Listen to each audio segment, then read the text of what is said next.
If you discard the boy child, he's going to come back one day.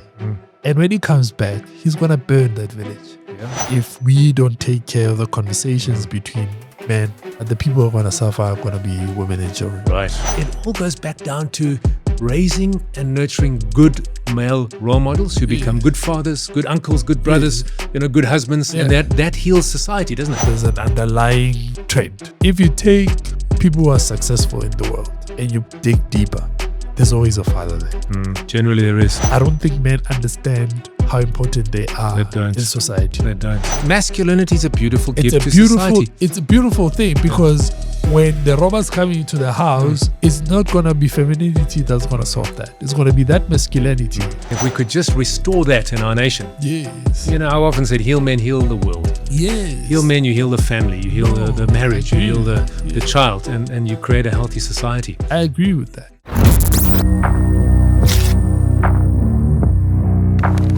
Hi there, Craig Wilkinson here, and this is a fresh season of Force for Good.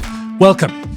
It's a place where we talk about how you and I can be a powerful force for good, how we can make our world a better place, how you and I can be the very best, most effective, most competent individuals that we can possibly be, and that impact will show in the world. I'm joined today by a wonderful guest, George Matsheke. He's the founder of a group called Marvin, which talks about men. And the issues and challenges men are facing. And we're going to delve very deeply into the state of masculinity and what we need to do about men in society today. George, welcome, brother. Very good to have you on board, man. We go back quite a long time. Yeah, I've known you for a while now. It was within your first book. I think so, yeah. The dad book. The dad book. I enjoyed it. Yeah. I wasn't a dad at the time, but I enjoyed it. But you are now, eh? Yeah, I'm a dad now. Yeah, so fantastic. The lessons are there. The lessons are there, yeah. Well, I mean, you're a man to talk about men, eh? I mean, you've been having conversations with men for many years now. I mean, you started Marvin in, 2017?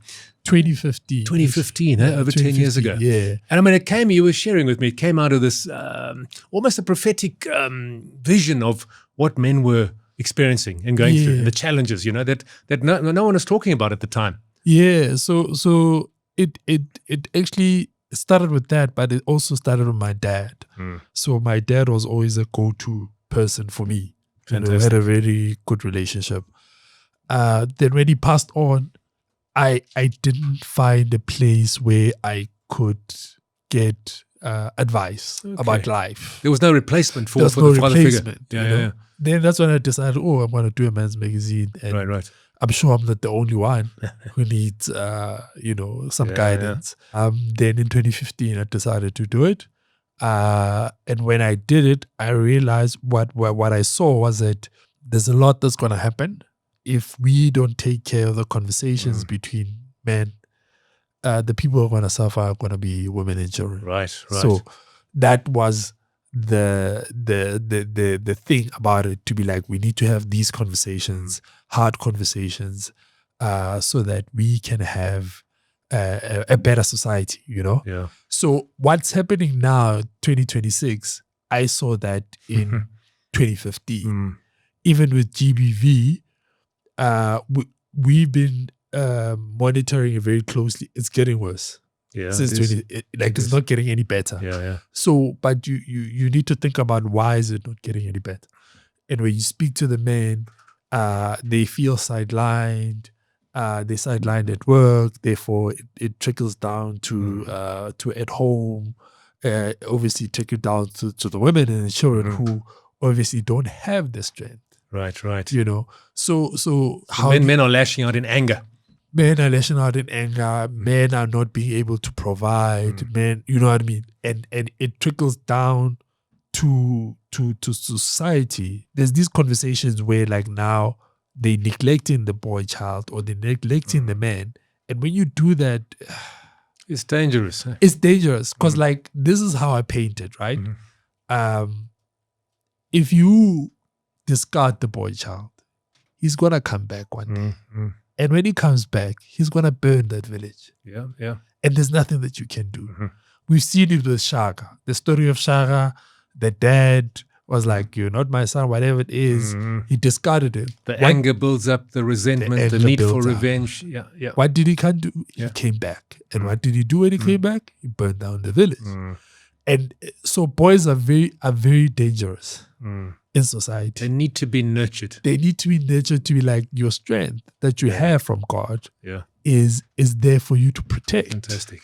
Yeah. Is there for you to do this and not this. Not to be used in anger. No. To be used in love. In love. Essentially. You know and in order for a man to love, he needs to know what being loved is. Yeah. Yeah. You know what I mean? So those are the things that we speak about. So the platform is about that conversation about men. And also, I because I had a great relationship with my dad, everything was with Marvin was gonna go back to my dad. Because I had a great relationship with my dad, that's what I wish for. That's what you desire for every man in for South everyone Africa. else. Because I really grew up in a bubble. I really didn't think. I thought everyone had my own, but the same upbringing as me. Right. Until I got older, then I realized, like, no, actually, I'm the minority here. Right. Which is very sad, isn't it? Which is very sad. I mean, you saw masculinity modeled, which was loving, caring, engaged, present, nurturing. I mean, let's go to the father thing because, you know, as you know, I'm passionate about fatherhood. I've written books about fatherhood. I mean, you had a great relationship with your father, and you were sharing with me that your father had a great relationship with his father, your grandfather. And I mean, I just love that, you know, this intergenerational thing. When you've got a good father who raises a good son, who then raises good children, who then raise good families, you know, it becomes this. But the opposite also happens, you know. You've got a bad or absent or neglectful or abusive father. You raise a wounded child. That child is going to perpetuate that wound. He's going to raise wounded kids. He's going to wound the people in his life. And so it all goes back down to raising and nurturing good male role models who become good fathers, good uncles, good brothers, you know, good husbands, good providers. And that heals society, doesn't it? No, it does. So like I'm the third generation of present dads. Fantastic. My dad was very present. To a point that at some point it was annoying. But like he was doing his job. Yeah. My dad was the kind of guy, if he saw any child doing anything wrong, even if it was not his, he disciplined him. Fantastic. Do you get what I mean? Yeah. So he was that guy who was straight.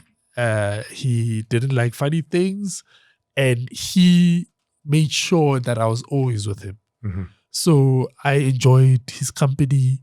The best memories that I have of my dad is he would pick me up from school and would go. He had these 3 restaurants that he loved. It was Nando's, what is it? Something fishy, and Dollhouse.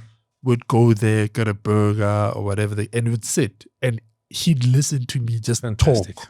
Fantastic. I'd tell him about my day, what I want to do, what sport I want to do. I'm interested in this. So even when I changed sport, he wouldn't shout at me to be like, but you're doing soccer, now you want to do cricket. There's no sport that I haven't done, you know.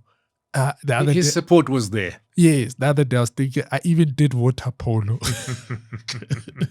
You know what I mean? So the rugby, all of them. So he's always been that guy who's like, whatever you want to do, let's do it. Fantastic. See, you know? And that support, when you get it as a child, it's always going to be there. It builds your confidence. You know that this guy's got my back. Right. No matter what, he's got my back, you know. But that's what fathers are for. And that's what fathers are for. And, you know, I love what you were saying.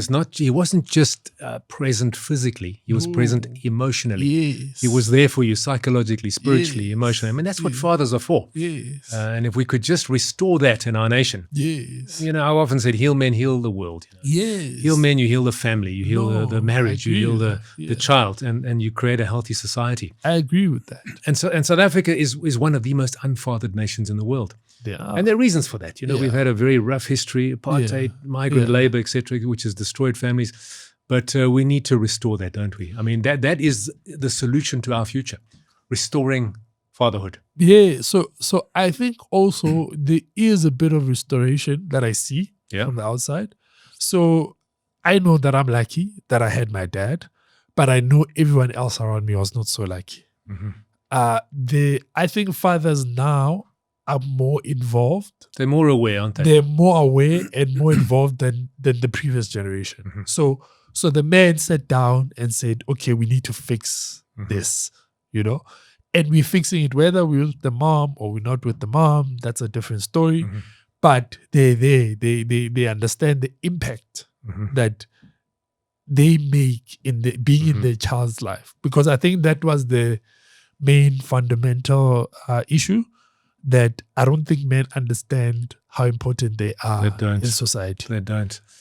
Because if we kept being told that you're useless, at some point you're going to believe it. Yeah. Men are trash. Yeah. Men are toxic. Yes. Yeah. If you've been told that we don't need you, at some point you're going to go buy milk and never come back, because you're going to go where you are needed. Yeah. Do you get what I mean?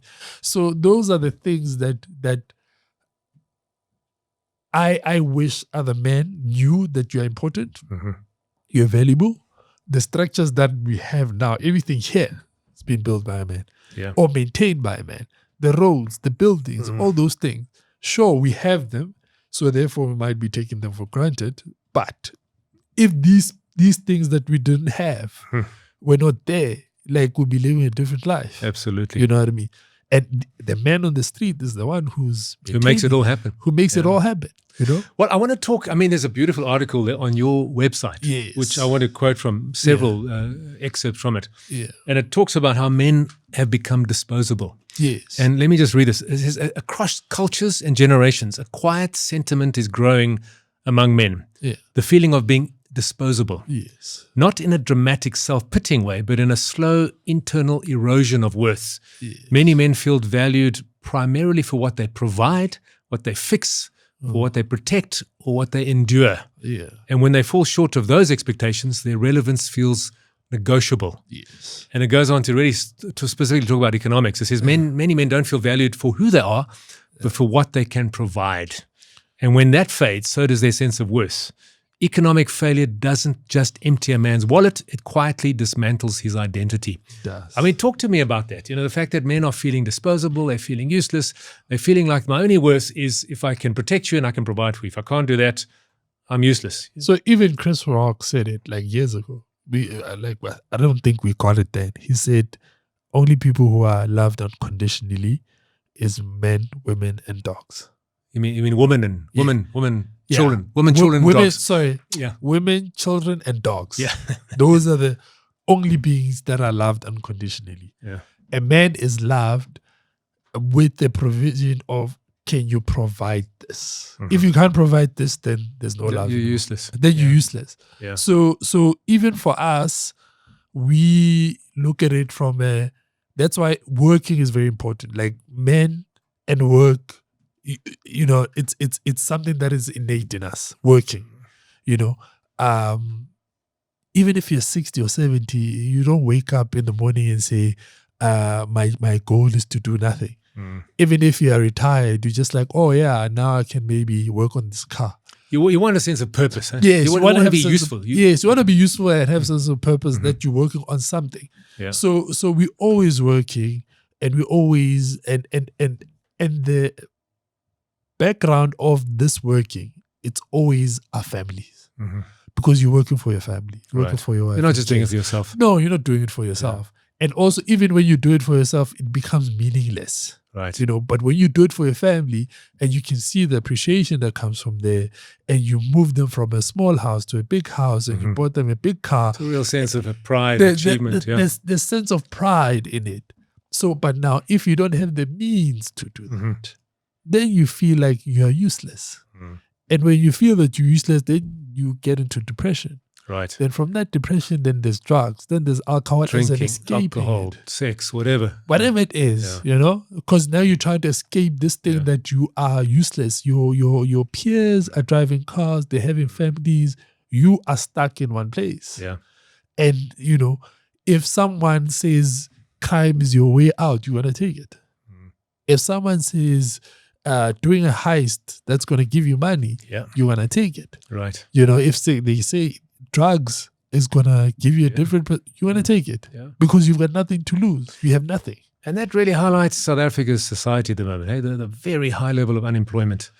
Men are desperate and feeling useless. They are. And it's a very, very dangerous place to be as a society to dispose men. Very much so, because they become dangerous.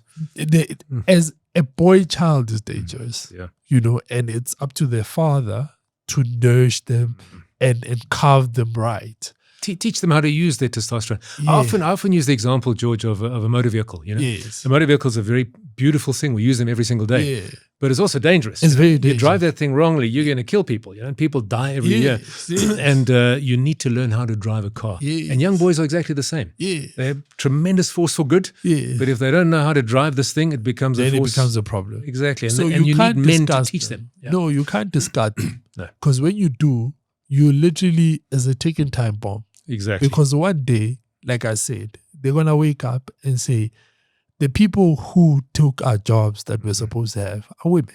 And they're going to go attack women. Right. And that's opening up another can of worms that is not necessary. You know what I mean? And hence why we need to nip it in the bud now, while we still can. Do you get what I mean? Well, one of our mentors in the community was talking to a female judge. Yeah. And he asked her, what do you attribute your success to?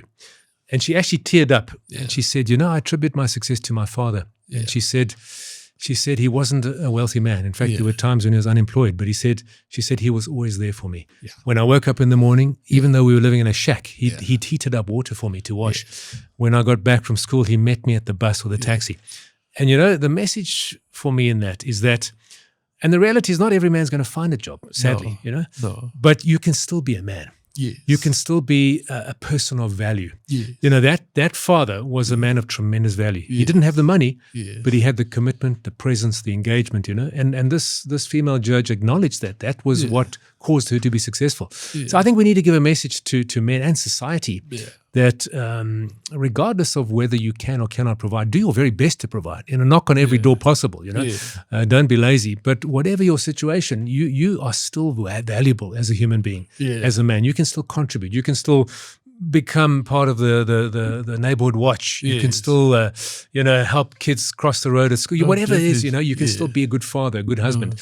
I think we need to almost detach the need to have money to make you a man, because we need to do our best to have money to provide. But if we can't, and there are many that rely on subsidies, etc., you can still be a man. You don't have to channel that energy in a negative way. You can channel it in a positive and powerful way. So before we had our son, I did research and to find out what can you do for a boy, because we already knew that we were going to have a boy. So when I did my research, I realized something. There's an underlying trend.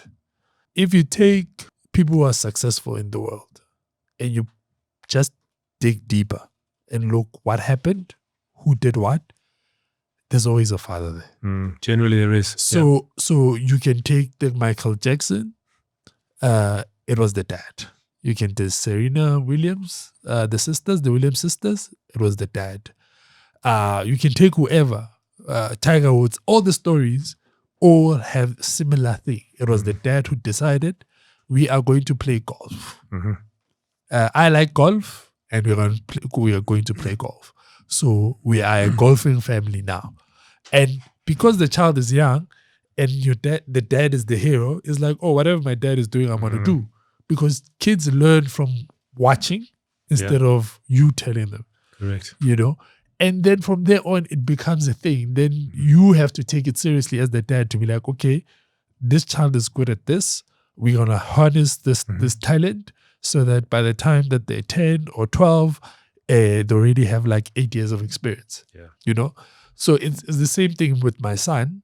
I introduced him into PlayStation, and he was 4, and he finished Spider-Man Miles Morales in 2 months. Finished the entire game.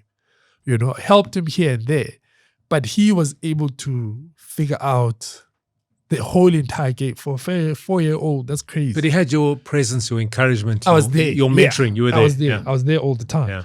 But like for me, it was me seeing him figure these things out, and I'm like, okay, so you like this, and you're good at it, So what else? What else can we harness from this? So I want him to do racing because he's really good with his actions and stuff like that. He's, so, but you need to be there Sure. for you to harness that talent. To guide and to guide, validate and affirm. That has nothing to do with money. Yeah. No, absolutely. That is you can just buy one game and you're Yeah. like, this is our thing. Yeah. It can take you the whole year to finish the game, and that's fine. But that child will remember that my dad was always there. Oh man, that is just, the greatest gift you can give your child Is time. is time. It's Your time. presence, engaged time. Time. Uninterrupted, undistracted time, man. It's just, I think, we're going to delve into a conversation about the challenges that men face. And I think it's so important to set the foundation to that discussion. As, I always say to people that every boy and every girl needs both a mother and a father in their lives. Equally important, different roles. Yes. Both boys and girls, you know. And so this is not a gender war. And sadly we've devolved into this kind of war of the sexes. Men are angry with women are, and that's just so completely not how it should be. Both men and women are of equal value, but stunningly different. We provide very different things. And when we talk about the challenges men have, we're not saying that women don't have challenge. We're saying women have different challenges, and we mustn't neglect women. No. Woman empowerment's a beautiful and necessary thing, but we mustn't neglect men either. And I think this is the key about this conversation. And I want to quote another thing from this article. Yeah. And the heading there is men are the problem.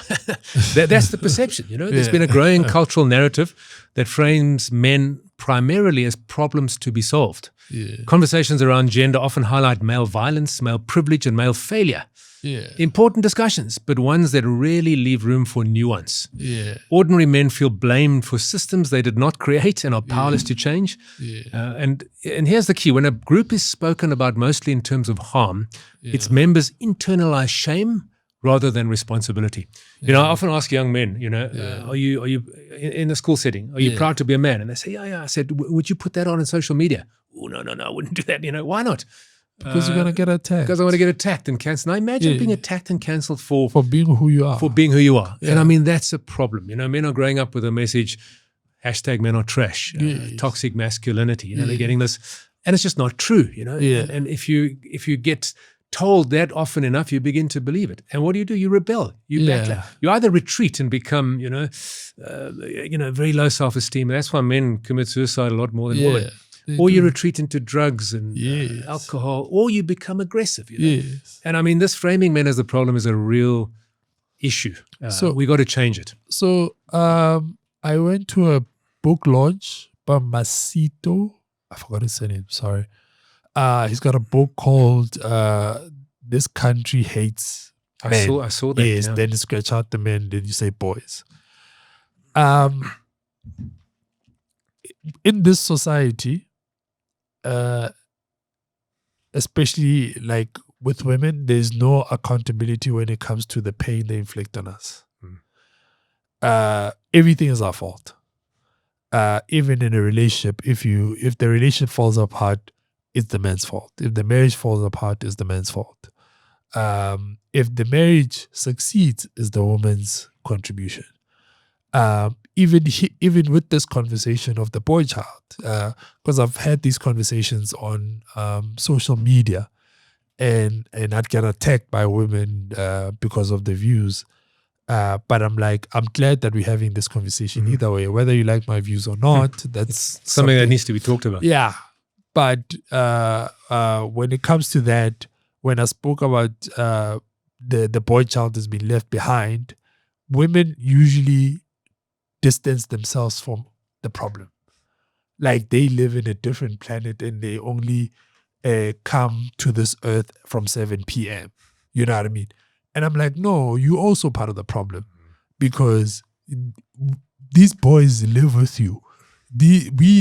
All of us live together. You know what I mean? So now just because there's an issue of this boy child being left behind, now you guys are saying, no, you men must go to the bushes, take these boys and sort yourself out. And it doesn't work that way. Do you get what I mean? Because then you're removing yourself from the problem. You are saying, this is not my problem. You guys are the problem. So therefore, go deal with it on your own. Because like within that, there are women who still deny access to their baby daddies of these children. then these children grow up being angry, and then they become a menace to society. Then when it comes to accountability, it's only the man who's taking the accountability. Yeah, that parental alienation is a dreadful thing, where one uses the kid against the father. Yes. He might be not be a good husband or a good partner, but he still needs to be present in the child's life. You can't punish the father by using the child, because actually you're punishing the child. You're punishing the child. So even yesterday, because we have a Marvin WhatsApp group the way we speak about these issues, a lot of the men they were saying that they are caught, not for maintenance, but to get access to their kids. They at this thing, these are the processes that they're taking so that they can have access to their child, because the women are using the kids as a weapon to hurt them, Yes. And they're like, no, the relationship is done. Sure, that's fine. I just want to be a father, part present. of, yes. And that's all I want. You know what I mean? So, like, if we don't sort out those things also, what I've seen as well is that other women don't call out the women who deny access to you know what I mean? So therefore it adds on to the issues. It must be a universally condemned practice. If you're a deadbeat, I need to be able to say, no, but what you're doing is not right. You're hurting the child. Yeah. You need to be more involved with your child. Yeah. The same way the woman needs to be like, but now you can't deny this guy access. Whether he's working or not, but the child doesn't care about those things. The child wants to spend the time with his dad. Right. So just give him access to the child so that they can spend time together. Children need their fathers. They need their mothers, but equally they need their fathers. So going back to Msito's book, he at the book launch, he said that it's okay, guys, to empower the girl and to empower the boy. It doesn't have to be either. It's not either or. No, it's okay to empower both of them. It's both and. Yes, because now if you are not empowering this one and you leaving this one behind, it's going to be a problem. Because also even this boy being left behind is going to be a problem for the girl child. Yeah, do you get what I mean? So as much as she's being empowered right now and all of that, and she can get a job and do the job, she also has her own struggles as well. Because I've seen I've seen as well, like on social media, where I've never seen it with a guy say it. I don't think as a guy you would wake up and say, I don't want to work anymore. I want to be a stay-home dad. It doesn't come naturally to us. It's not our thing. But you see it a lot where women are just like, this working thing is not for me. It's not. I just want to be home, make a home, take care of the kids, make sure that the home environment is, and that's what makes sense. So now you know what I mean. So that girl child now has to work for the rest of. Where before, it was not like that. My grandmother never worked. She was a housewife. That's all she did. Which is enough work in itself. You know what I mean? So my grandfather did the working. My grandmother stayed at home. And everyone knew what they needed to do.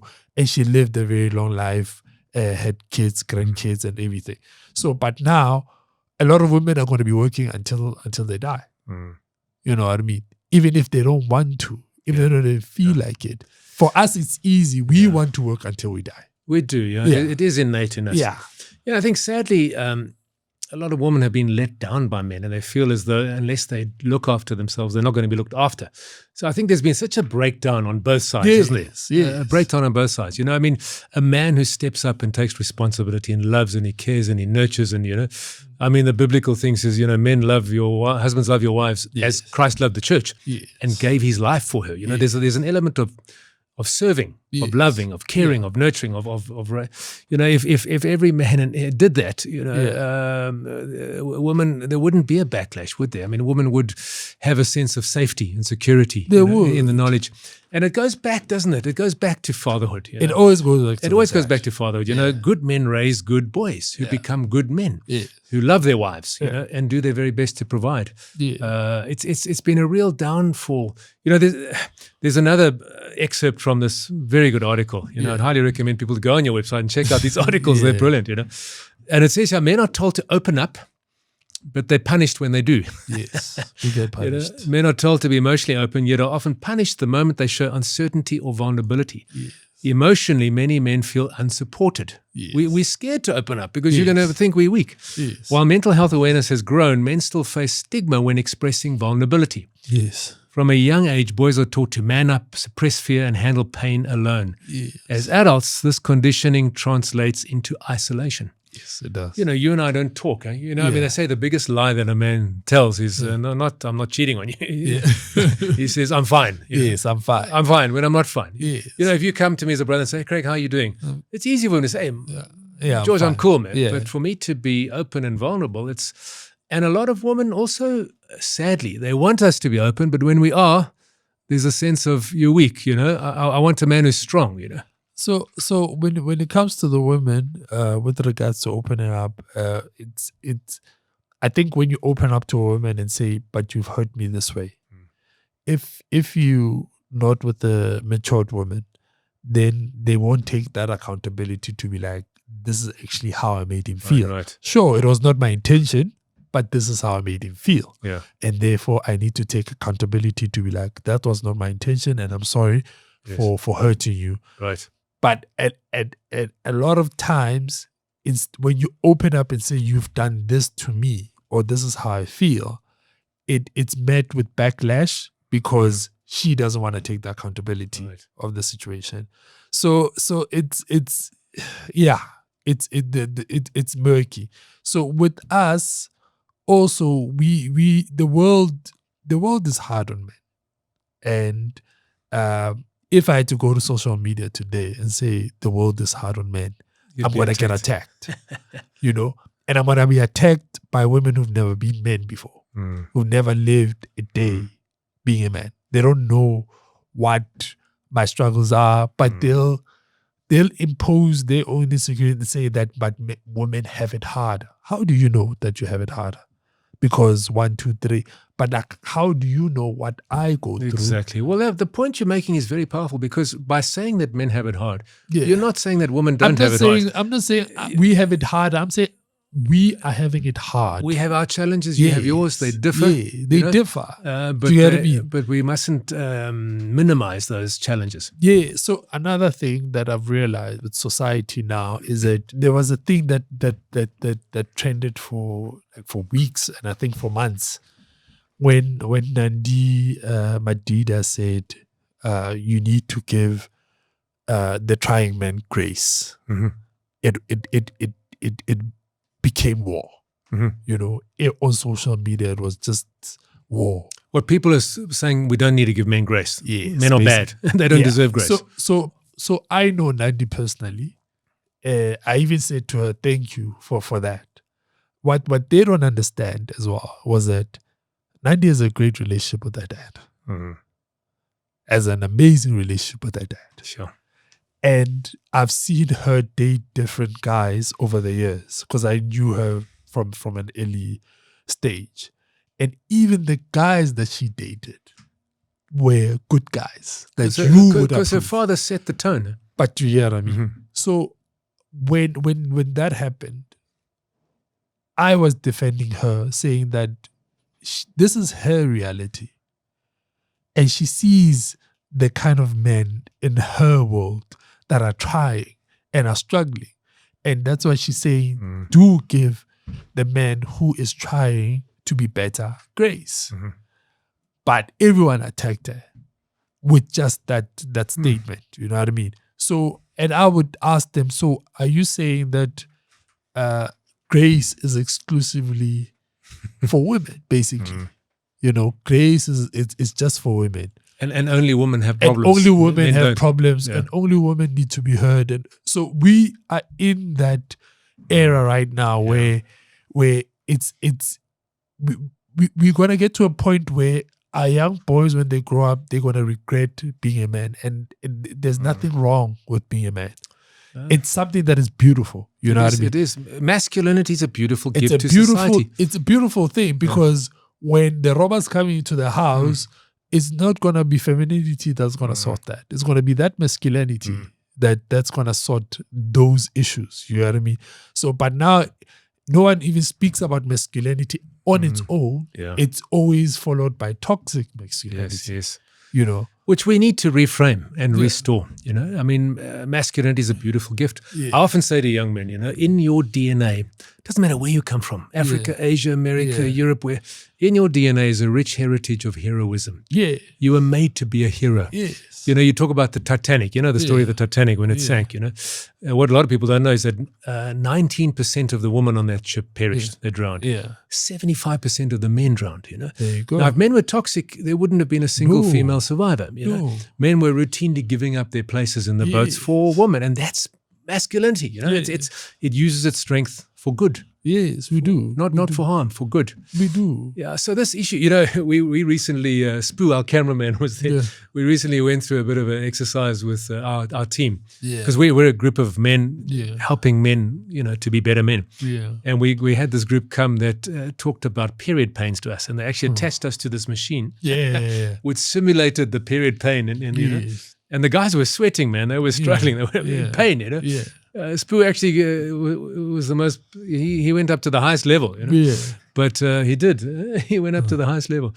But that's an effort on the part of men to empathize and understand what women go through. Yes. And if we did that to women and women did that to us, we would understand each other and we'd respect each other and we could walk together supporting each other. You know, I'm very, very blessed to have a wife who I can be totally vulnerable with. Yes. You know, I can cry in front of her and she doesn't see me as anything less than, you know, she sees me as a warrior and she supports me. And you know, if you have a healthy woman and a healthy man who respect themselves, respect each other, we build a beautiful society, man.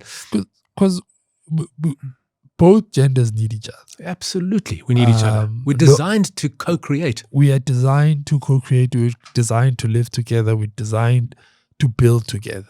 You know, it's just now we at a point where it's a war where this one says I'm better than you. Yeah. So because like I think so, the idea of feminism, the core of it, which I think it was pushing equality, which I get and I agree with it, which is a good thing. Which is a good thing, but there's a point where we lost. It went rogue in a way, where now it's telling women that you and a man are the same, but we're not the same. You know, or even more, saying you don't need men. Yeah, you don't need men. You know, even our trajectory is very different. There's the conversations that are happening right now, where older women are saying men must not date younger girls, and the men are turning around and say, but when we were both at school, you were dating older men. and because we were boring, we didn't have the money, we didn't have the resources. And you said you want to date older men because they have 1, 2, 3. Now that we are the older men, you want us to date you. And we don't want to date you. We want to date younger. We are going to be the older men now, you know? So feminism tells them that they have time. It tells women that they have time, and they don't have time. You can start a family at 60. Biology allows that. You know, them starting a family at 50, at 60, it's a completely different story. It's hard to get.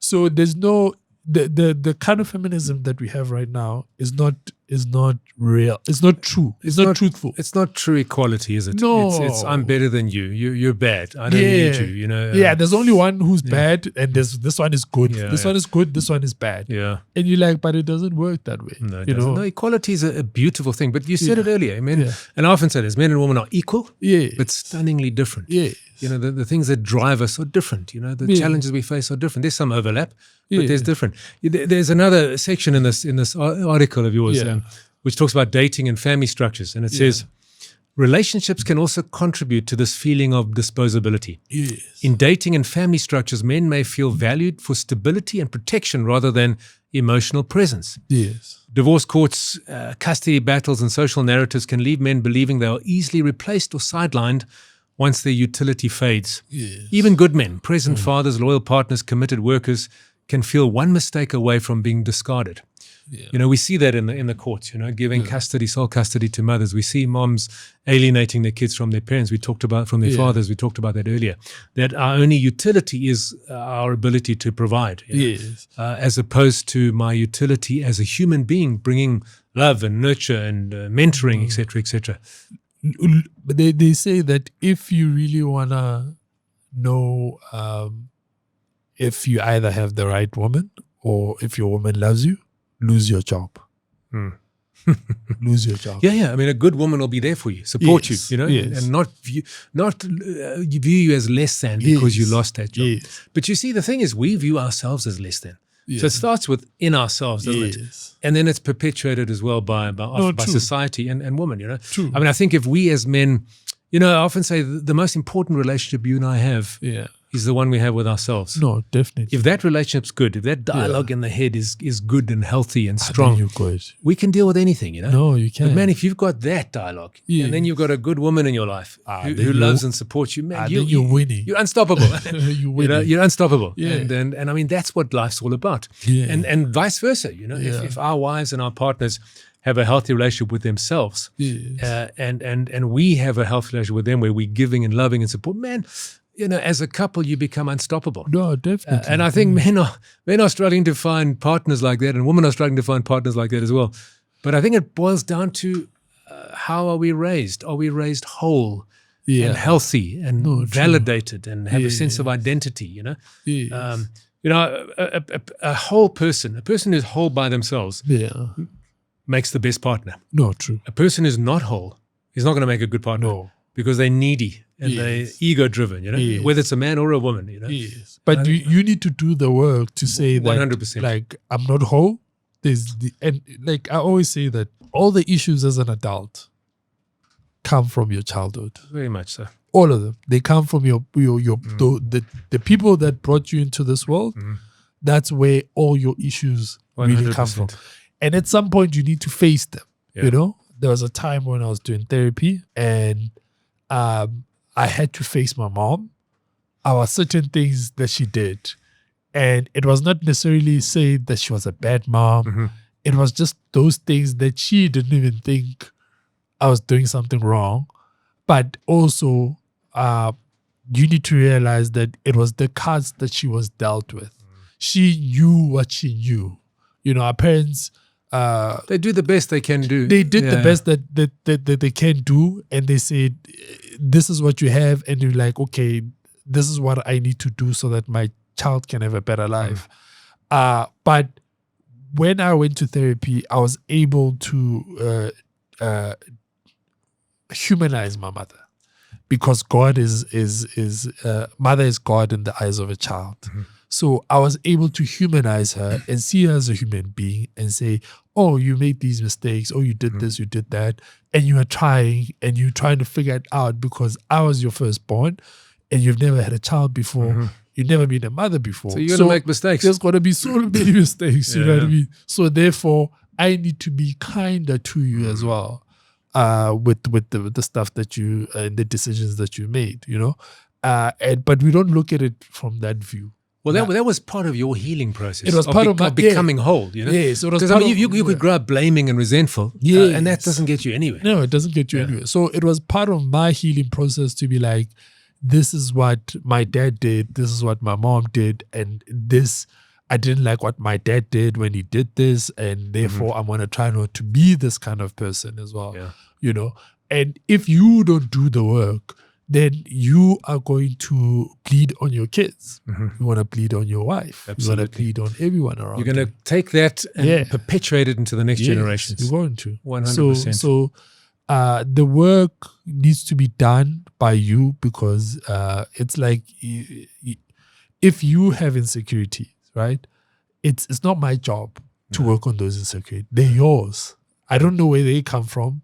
They were there before me and they'll be there after me. Yeah. But it's your job to work 100%. on that, you know. I mean, that is an important point that every human being needs to realize. We need to look in the mirror, see where our insecurities are, our habits that are destructive, our addictions, and say, how do I become whole? How do I refather, remother, reparent myself so that I can go on a journey to become a whole human being without ego and insecurities and all the addictions, so that I can be the best person I can possibly be. It's the starting point for every human being. It's the foundation of a good relationship. It's the foundation of good fatherhood and motherhood. Working on ourselves to become whole. You have to work on yourself, because you bring in this child who has no idea what this world looks like, and they want to paint this idea of what this world looks like from a perspective of you. So whatever it is that you're exposing this child to, that's how they're building their world. Right. A friend of mine dropped off golf clubs over the weekend, and my son was like, "What is that?" I'm like, "No, it's golf clubs. You use it to play golf." He's like, "Oh, please teach me." And then we went to the garden and I taught him how to hit, but the golf clubs were quite heavy. So I'm like, "No, I'll take you to the world of golf and I'll show you, because they got golf clubs that are suited for you." But he has no idea what golf was. All these things that we introduced them to, they have no idea. You teach them life. You have to teach. You are the one who has to teach. So it's the same as emotions. It's the same as love. They don't know what that looks like, but they will know that, this feels nice. This doesn't feel nice. So you are the one who is supposed to be the person who's teaching these things. But that also goes back to you doing the work on yourself. Well, and doing that. And then you get to a point in life where you can't change the past. You might have had an absent father, an abusive father, father, whatever. There comes to a point where you got to say, well, you know what? Someone else held the pen in the past, but the pen is now in my hands. I've got to write my story, and I've got to fix what's broken, and if I spend my life blaming and being a victim, I'm not going to get anywhere, So there's a line that I think I saw that I thought about it, like if I come from a poor background, there has to come a point where that has to stop. Because now you are the poor background. Right. Exactly. You are the poor You can't change what happened. Yes. You can only change how you react to it. Yes, because if you stay there and say, but I come from a poor background, then when you have a child, the child is like, I come from a poor background, which now it's you. Exactly. So you did nothing to change your situation. Where you're saying, I come from a poor background, but my child can't come from the same background. They need to come from like, I come from a well-off background. And I'm changing it. I'm growing. Yeah, because you changed it. You decided like, I'm going to change this. You used your agency to make the right calls.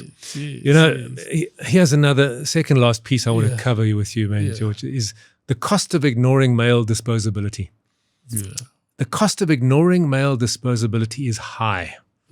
It shows up in rising male suicide rates, substance abuse, disengagement from education, quiet withdrawal from society, and even violence, and addictions of many kinds. When men feel they don't matter, they stop investing in themselves, in relationships, and in their communities. So when men grow up feeling disposable, feeling neglected, when we neglect the boy child, when we don't father them, mentor them, grow them, it's very dangerous. There's more suicide, there's more violence, there's more corruption, there's more crimes, there's more addiction, there's more teenage pregnancies. We have to start attending to the boy child. We have more single mothers now than ever before. We do. We have more single mothers than ever before. And we're not blaming the single moms. In fact, the single moms are doing heroic work. Yes. But the reality is society is in trouble. Is that the men are not equipped as well. And it shows. Do you get what I mean? So we need to be able to look at us ourselves and say that how do we solve this issue? Because even with suicide numbers are very high. There's depression, there's drugs, there's pressure. Social media doesn't make these things easier as well, because when you go on social media, people are only posting the happy times. Yeah. They're posting the cars that they've rented, the places that they've rented, and it makes you feel like you are not moving. And it Right. makes you You're feel inferior. You're useless. Yeah, you feel like you're not doing anything, but like you don't know what they are doing behind closed doors to get those things, you know? So there's just a lot of with dealing with men every day. I've realized there's a lot of pressure on men. There's a lot of blame on men, and I'm not saying that all of it is unfair. There are blames that we need to take as well. But like in this current climate, it seems like there's nothing positive to say about men. Even if there are something positive to say, and there are many positive things. There's many positive things you can say about men. But if you go online and say, "Thank you, Craig, for being a supporting brother to me," blah blah blah, it's gonna be attacked. You know what I mean? So also, even the women need to look at themselves to be like, why am I always attacking what doesn't look like what for me, you know what I mean? Or look right. Just because I don't agree with you, I don't have to attack it. No, absolutely. Just because you have a different view or different lived experience, whatever the case might be, and you're saying that, hey, this is how I see the world, and that's fine. That's how you see the world. But us engaging, that's me learning about your world, what it looks like. Because like I literally found out in college that my background was different. I thought everyone had the same background. But only when people told me they lived the experience that there was a girl who actually changed everything when it comes to that. She was like, my dad lives 3 streets away from me, and I haven't seen him in 3 years. Sure. And I was like for me, like I couldn't wrap my head. Couldn't compute that. Like, yeah, like I had it glitched to be like, what do you mean? What do you mean? What do you mean your dad lives 3 streets away and you haven't seen him in 3 years? And he's like, no, I haven't seen him. And I'm like, the longest I haven't seen my dad is probably a week, maybe, because I know where he is, and he's not here at home. He's gone somewhere, but he's going to come back. You know what I mean? So people have different lived experiences, and there's no need for you to attack the other people's lived experiences. You know, agreed. Yeah. So let's accept each other for 100% and value each other. Value masculinity. Value femininity. Value humanity. Because ultimately, that's all we are. It's human. Just to jump to the solution here, George. You know, it says there. Modern masculinity has been dismantled without being meaningfully rebuilt. Addressing this issue requires balance. Society can challenge harmful masculinity while still affirming men's value. It can support women's advancement without framing men as obsolete. It's not either or, it's both and. No, it's both. It can encourage emotional openness while building spaces where men feel safe to speak honestly.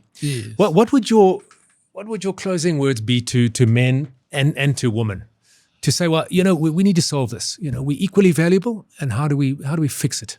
So I think I'll speak for myself. So Marvin is my contribution to building those relationships with men. I think we need our own spaces where we can have, let it be a safe space where we can have conversations and say, this is how I feel. And it's okay for you to feel this way. And this is what I can do. And it's okay to do things this way. And I've got my own lived experiences. And I can tell you that this is the best way to do it. It'll get you here. Right. You know? Because like right now, like places like social media is not conducive conversations. So we need to create spaces where we can actually have conversations. Safe, authentic. Yes. Say spaces where we can have conversations and say, this is how I feel, this is what I need to do, this is what you need to do, this is how you make me feel when you do this. Because at the end of the day, these kids need us. Yeah. And they need us stable. And because literally as soon as you have a child, it's all about them. Whether it's school meetings, whether they end up in a hospital, whatever the case might be, you drop everything because you're worried about them. Yeah. Do you get what I mean? So, but for us to grow, we need to be able to get to a point where we can work on ourselves so that the environment is great. You know what I mean? Yeah. And let other people learn from your lived experience. Fantastic. Or life or what you have learned. So my contribution has been Marvin, where it's a space for men to feel safe, to have conversations. We've had a WhatsApp group that we've opened as well. And the stories that are coming out of there, men feel safe enough to say it. And other men are advising and validating each other to say, I hear you. Yeah. And your pain is valid, Fantastic. And that's, we need more of that. But also, I've seen there's been a lot of other groups. I'm part of like the dads group, where they have like the stroller dads group where they go for walks in the strollers and their kids as well. Even for us, we're planning a Father's Day camping. What you call this event on Father's Day, where you bring your kids, you are with other men, you having conversations, and all, like it's nice, and you can exchange. So you're saying there are lots of good initiatives that are taking place. Because I think all men need to feel that I'm not alone. In this journey. There's other people that I can reach out to. They're going through the same thing, or they went through the same, and this is how they came out of it. Right. So those are the platforms that I think we need more of it. Absolutely. And so that we can build the confidence back, and also make sure that masculinity is not this terrible thing that everyone is telling us it to be. Absolutely. Yeah. Well, I'd love to let me give you a signed copy of this. Thank you very much. Force for good. Thank you very much. George, you are a force for good, brother. Oh, thank you. And keep being that force for good, man. And I look forward to doing some great stuff. No, we're going to be doing amazing stuff together. Yeah. Just to close off, man, wonderful conversation. I think the bottom line is, before we are men and before we are women, we are human beings. Masculinity is a beautiful gift to humanity. Femininity is a beautiful gift to humanity. And the masculine and the feminine are designed to co-create.